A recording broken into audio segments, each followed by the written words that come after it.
Oui, merci Monsieur le Président. On ne va pas revenir sur l'intérêt de la démarche, puisque nous avions, au moment où nous avions candidaté, déjà largement évoqué l'intérêt de cette démarche. Moi, je voudrais associer au choix de la commune, du territoire qui a été choisi, donc de la commune d'Échirolles, les autres communes qui avaient déposé une candidature.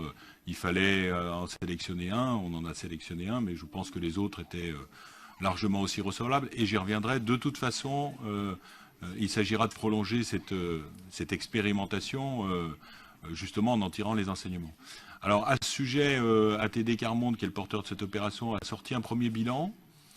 Moi, j'en retire deux éléments fondamentaux dans ce qui va s'engager pour notre territoire. Le premier, c'est dans territoire zéro chômeur longue durée, il y a zéro.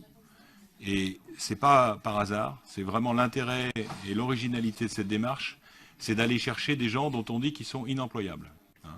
Et je crois vraiment qu'il faut que dans notre expérimentation, on travaille vraiment ce point-là. Ça marche, on sait maintenant que ça marche, mais il y a des conditions pour que ça marche, et notamment celle d'un partenariat local. Ça, c'est l'autre volet qui est très fortement ressorti lors de l'expérimentation sur les 10 premiers territoires.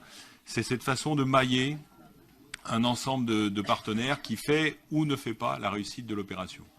Donc on a maintenant, avec le choix du territoire, l'occasion de tester ça sur notre métropole, et surtout, je le disais, pour que les autres territoires, ceux qui ont candidaté et ceux qui n'ont pas candidaté, mais qui auraient pu le faire, pour qu'on puisse ensuite déployer à l'échelle de notre territoire, en ayant justement tiré les enseignements de l'expérimentation, et pour qu'on puisse bien évidemment en faire profiter l'ensemble de la métropole, parce qu'il y a un véritable enjeu, effectivement, à aller chercher ces gens qui ne sont pas touchés, on le sait, par les dispositifs traditionnels.